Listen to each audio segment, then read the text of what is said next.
$100 to put on Cooper Flagg going number 1 last night, congrats on your $100, because that's what it would bring back. He was minus $100,000 to go number 1. There he is with the number 32 jersey for the Dallas Mavericks, joining the franchise coached by Jason Kidd. Going to be interesting to see how they use him early on in the season, considering Kyrie Irving is going to be out for much, perhaps even most of the season with his ACL injury.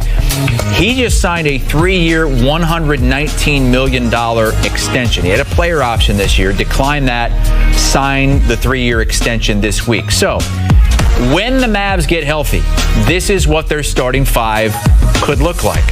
You've got Cooper Flagg there in the middle, Kyrie at the point guard position, Klay Thompson and Anthony Davis along with Derek Lively at center. But again, Irving might not play until post-All-Star break, maybe later. But you look at that and it got us thinking, let's put some starting 5s up against each other. Let's put the Mavs starting 5 up against the Lakers starting 5. Ashley Nicole Moss and Tim Doyle will say which one they like more. But the key here is you have to come to a consensus on all of these picks. It's not going to go. Good luck.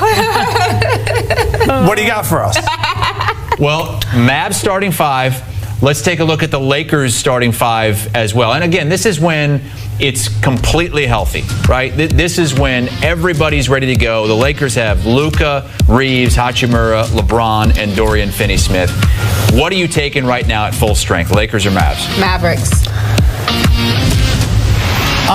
Right now, I'm taking the Lakers. Both are full strength. Both so this is like video games? How many times do I have to explain this to you? Explain the rules. Were you not listening to anything? I thought full strength, full healthy. She is correct. The Mavericks are the right answer. At full strength. Yes. Yeah. Right now, the answer is the Lakers. We don't know what we're going to get from the Mavericks. But at full strength, which is what the name of the game is, Chris House, while I was paying attention. Yeah, thank you. It is definitely the Dallas Mavericks. I think the biggest thing for me that is the question mark, even when healthy, about the Los Angeles Lakers, 2 things. The commitment or lack thereof to defense, and also not having a true center really limits what Luka can do. If you realize if you remember rather, when he was in Dallas, he's playing his best basketball when he has a center or multiple centers in the case of the Dallas Mavericks when you had Gafford and Lively.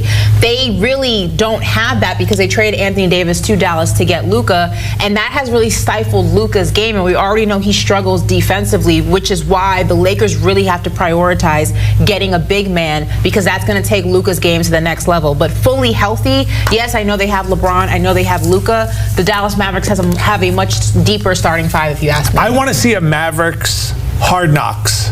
The drama. What is with you in the Hard Knocks? Because I want to go behind the scenes. I think this would be really smart. I think the NBA, did you guys see the ratings? Weren't great for the NBA Finals. And I think capturing an audience from like the Dallas Cowboys cheerleaders did, not that I watched that on Netflix, but I think it'd be amazing to watch Kyrie battle back from injury, Anthony Davis the roller coaster ride, Klay Thompson at the end of his career, Cooper Flagg trying to fit in with this team.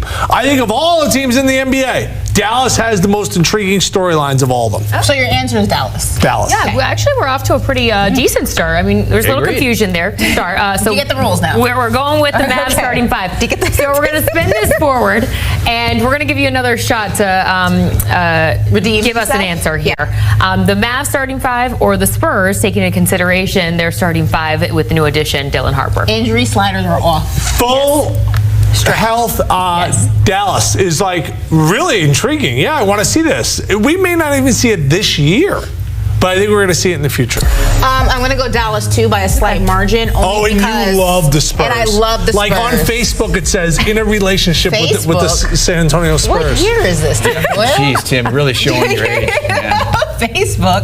But I really do love San Antonio. He's right. I think that San Antonio is going to be a phenomenal team. I think they're even going to be a phenomenal team coming up this season. I don't know if they're going to be quite a championship contender or a deep playoff team, but they're definitely going to be better than they were last year. Obviously, Wemby got hurt. But I do think that the advantage of the Dallas Mavericks is that you have guys who have played together, whether on the Dallas Mavericks or on other tenures, and I think that's a lot seamless for Cooper Flagg to kind of enter and get acclimated. So give me the Dallas Mavericks by a slight margin. All right, Spurs were the only team with multiple lottery picks. Jordan mentioned one of them, Dylan Harper. They also drafted Carter Bryant. We gave both of those picks an A at CBSSports.com. Next team here is we're going either or.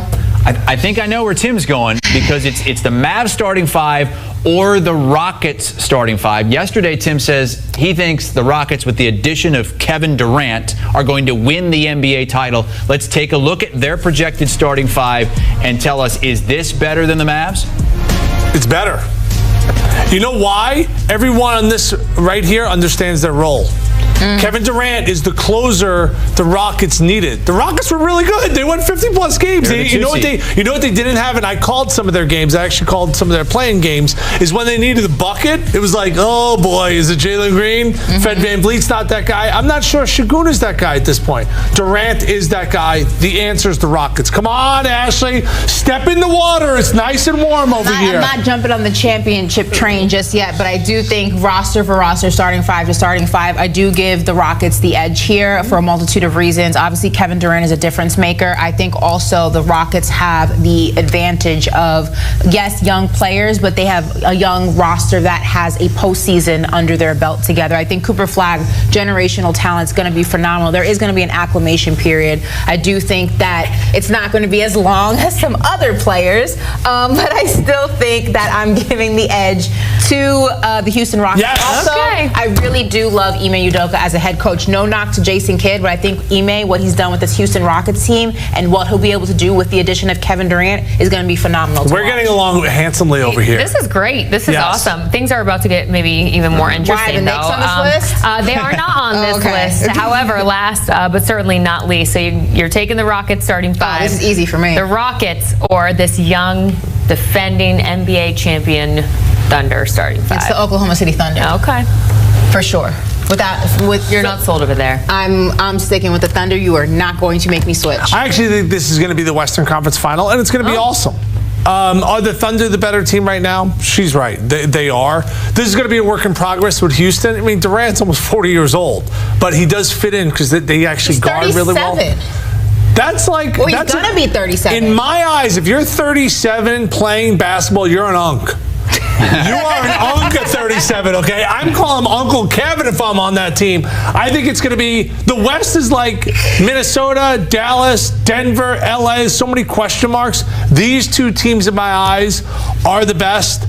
I think Houston's going to beat them in a series, but I think the safer pick, and you're right, is OKC. Yeah, I think you give the edge to the team that just came off of a championship. I do think, look, the Oklahoma City Thunder have to improve on 2 things. They have to continue elevating their defense, which has been a strong suit of theirs, but I also think they have to be less SGA reliant, which we saw kind of in spurts throughout the postseason. There are moments where an SGA has the ball in his hand, no one's cutting, nobody's moving. That offense is very stagnant when SGA has the ball in their hand. I think that is also attributed to the fact that it's a young team. They haven't been in this position before, especially when you talk the NBA Finals. They have a year under their belt. We're going to see a drastically better OKC team next season, which is impressive because they were the best this season.